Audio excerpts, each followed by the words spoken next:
what's going to happen without a bite of enmity. Something in your life is going to go completely morbid. Nothing can ever stand a chance against the morbid doing that your life has to offer. The prosciutto addicts of Italy, the ants in the kitchen, and the Byzantine Empire's blue failure. All of that stupidity. All of those people who can't stand a chance against the demigod Maui. All of those people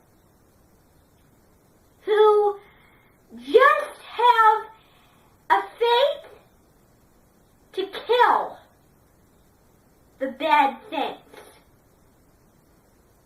They don't think.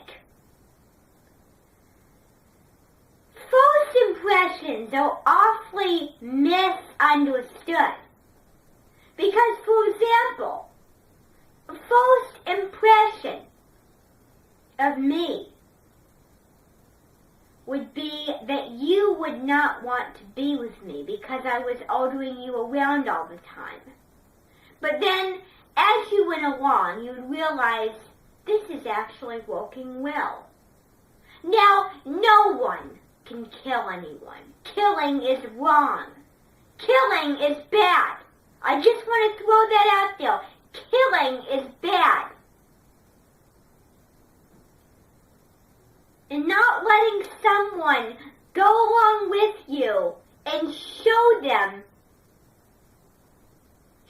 you their real identity is wrong.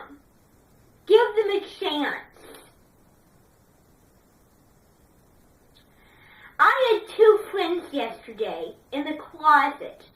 They hung themselves because they ate the platoon from his golf net.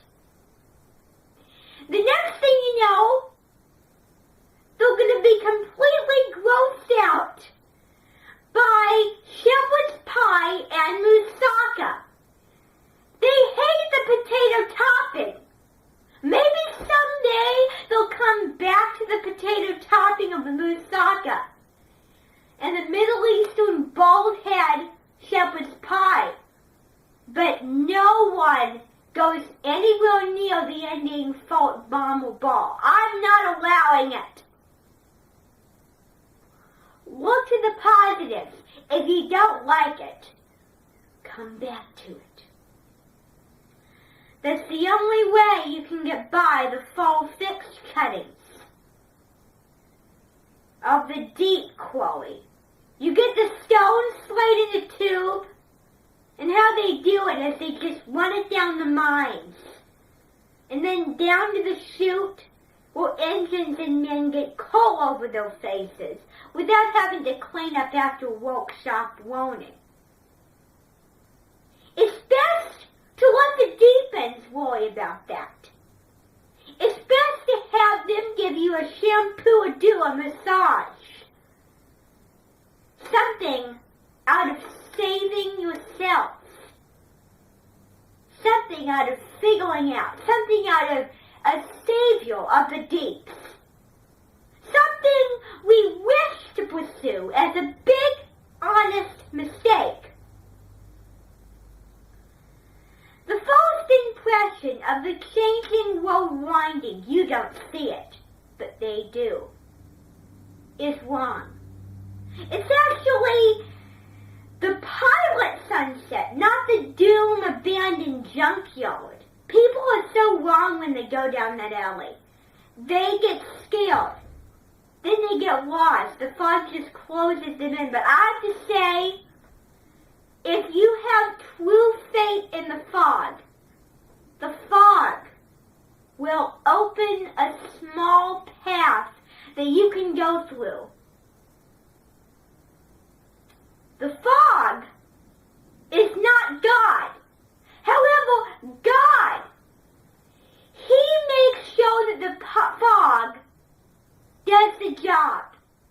He makes sure that the fog acts like a gateway to the outside I roll. The fog actually responds.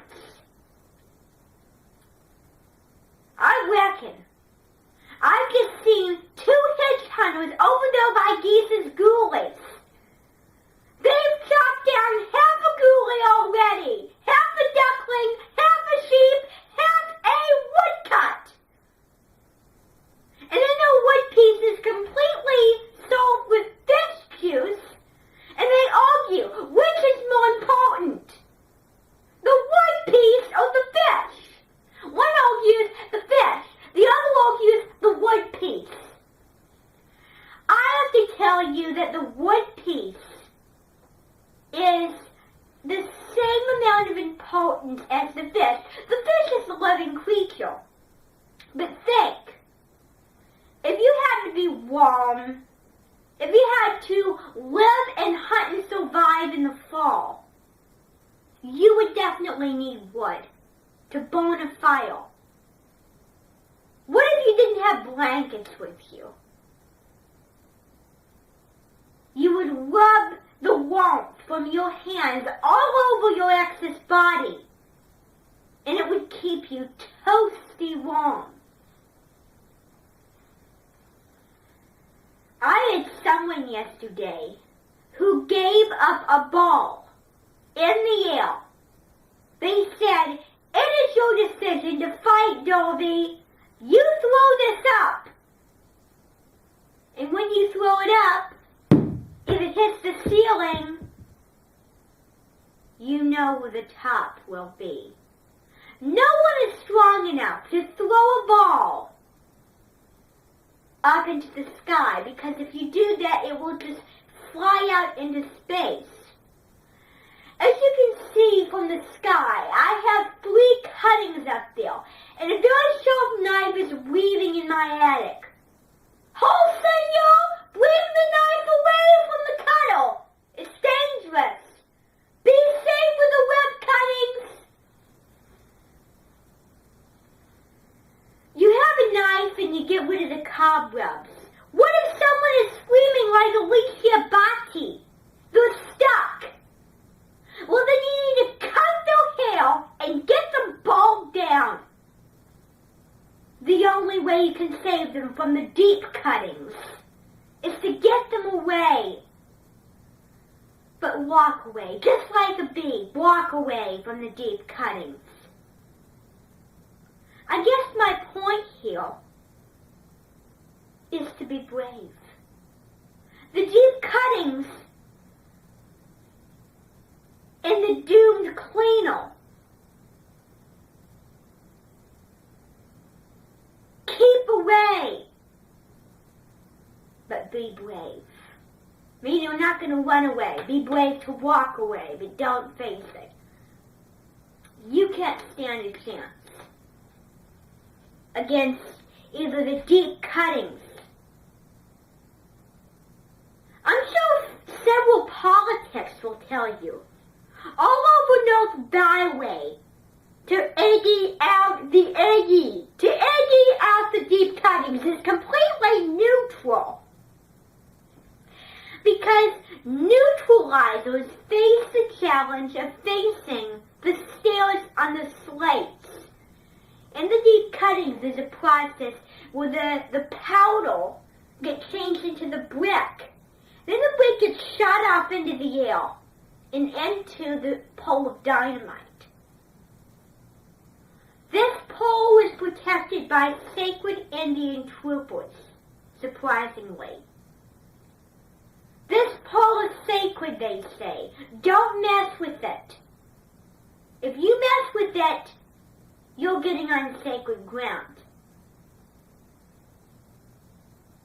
What if one day you did something very, very wrong?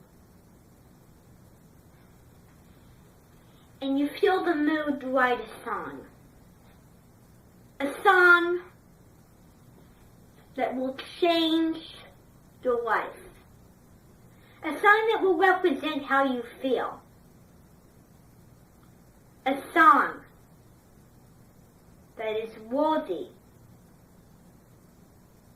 of redoing your past and not holding on to it Moving on.